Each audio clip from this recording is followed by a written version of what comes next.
Hello दोस्तों, मेरे channel पर व्रत कथाएं, एकादशी व्रत कथा और सोमवार व्रत की कथा सुनाई जाती है, तो कृपया सहयोग करें और इस कथा को सुनकर आनंद लें और ज्ञान प्राप्त करें।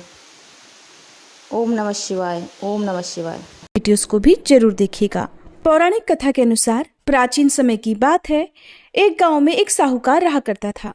साहूकार धनी था, उसके पास अथाह धन दौलत थी, लेकिन उसकी कोई संतान नहीं थी। साहूकार भगवान शिव को प्रसन्न करने के लिए सोमवार को व्रत रखा करता था और व्रत के दौरान वह विधि पूर्वक भगवान शिव और देवी पार्वती की पूजा और शाम को प्रदोष काल के समय शिवलिंग पर दीपक भी जलाता था।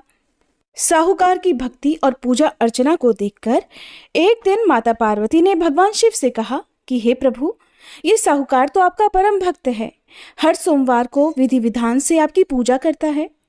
मुझे लगता है कि आपको उसकी मनोकामना अवश्य ही पूर्ण करनी चाहिए।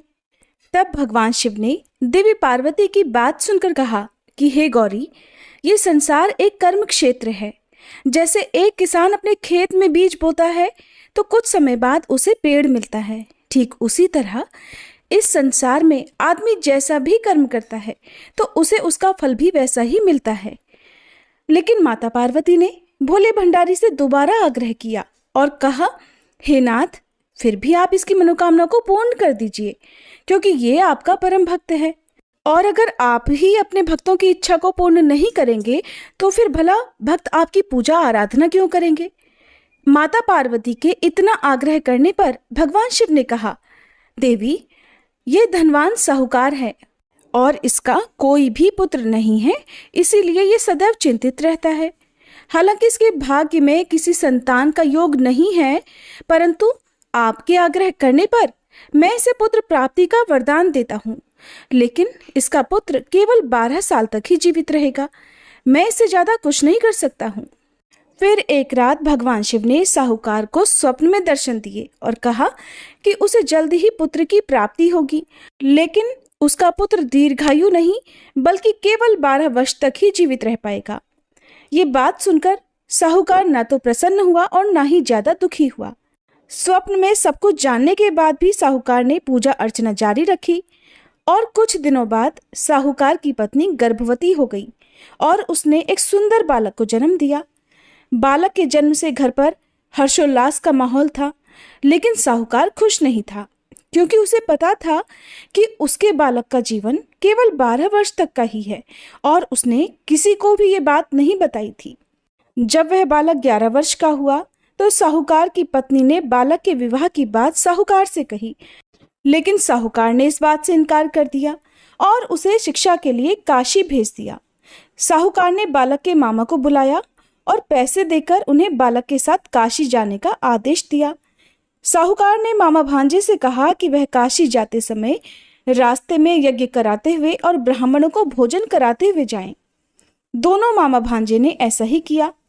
काशी जाते समय जिस रास्ते से मामा भांजे गुजर रहे थे, उसका राजा अपनी पुत्री का विवाह एक ऐसे राजकुमार से करवा रहा था जो काना था।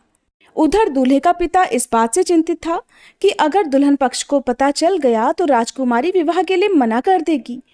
इसलिए उसने जब साहूकार के पुत्र को देखा तो उसने सोचा कि मैं अपने बालक के स्थान पर तोरण के समय इस बालक को बिठा दूंगा और दुल्हन के पक्ष वालों को पता भी नहीं चलेगा।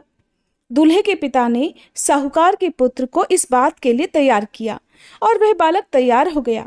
इस तरह उस बालक ने दूल्हे के कपड़े पहन लिए और घोड़ी पर चढ़कर तोरण की रस्म को पूरा किया।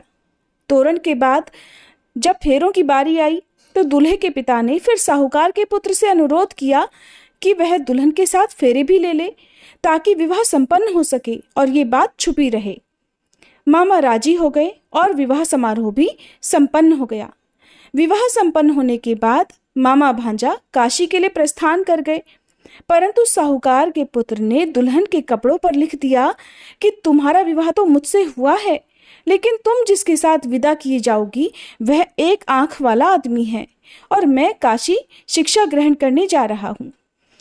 जब राजकुमारी ने ये बात पढ़ी तो उसने राजकुमार के साथ जाने से इनकार कर दिया और अपने पिता से कहा कि ये मेरा पति नहीं है। मेरे पति शिक्षा ग्रहण करने काशी गए हुए हैं। जब सब जगह ये बात फैल गई तो मजबूरी में दूल्हे के पिता ने सारी बात सच सच बता दी और दुल्हन के पिता ने फिर बेटी को भेजने से इनकार कर दिया। इधर मामा भांजे दोनों काशी पहुंच गए और बालक शिक्षा ग्रहण करने लगा। तब मामा ने यज्ञ करना शुरू कर दिया।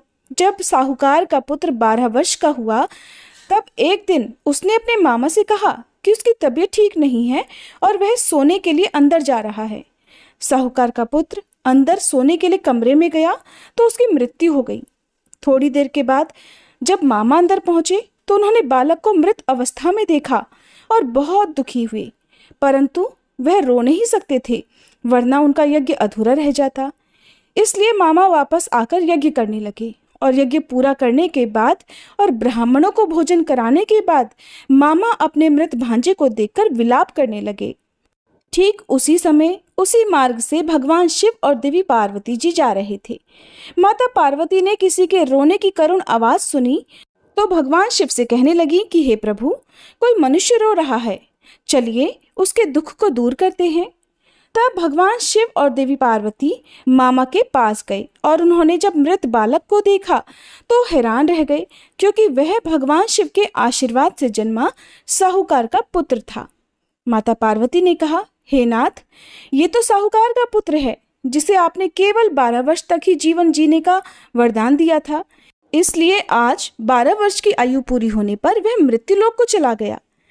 देवी पार्वती ने मृत बालक को देखा तो उन्हें दया आ गई और भगवान शिव से हाथ जोड़कर कहने लगी, हे प्रभु, आप बस एक बार इस बालक को जीवन दान दे दीजिए, वरना इसके माता पिता जीते जी मर जाएंगे। माता पार्वती के कई बार आग्रह करने पर भगवान शिव ने उनकी बात मान ली और उस बालक को जीवन दान दे दिया। साहूकार का पुत्र जीवित हो गया और मामा भांजे अपने घर की ओर प्रस्थान कर गए। रास्ते में साहूकार का पुत्र उसी शहर से गुजरा जहां उसका विवाह हुआ था। दुल्हन के पिता ने बालक को पहचान लिया और मामा भांजे को लेकर महल में आ गए। फिर दुल्हन के पिता ने एक समारोह किया और अपनी पुत्री को धूमधाम से साहूकार के पुत्र के साथ भेज दिया। उधर जब साहूकार का बालक अपनी पत्नी के साथ घर पहुंचा तो उसके माता पिता अंदर कमरे में बंद होकर बैठे हुए थे। वो सोच रहे थे कि अगर उनका पुत्र सही सलामत वापस नहीं लौटा तो वो भूख प्यास से अपनी जान दे देंगे। तभी बालक के मामा ने कमरे के बाहर आकर उन्हें बताया कि उनका पुत्र जीवित और विवाह करके वापस आ गया है। साहूकार ने बालक को जीवित देखा तो खुशी से उसका स्वागत किया और साहूकार का परिवार इस प्रकार खुशी खुशी जीवन बिताने लगा। ये सब भगवान शिव की कृपा और सोमवार व्रत का ही प्रभाव था कि साहूकार का पुत्र अल्पायु होने के बाद भी दीर्घायु को प्राप्त हुआ। इस प्रकार जो भी भक्त सच्चे मन से भगवान शिव की पूजा करके आज के दिन इस कथा को पढ़ता है अथवा सुनता है और दूसरों को सुनाता है, भगवान शिव उनके सभी दुख दूर करते हैं, उनकी सभी मनोकामनाएं पूर्ण करते हैं। कथा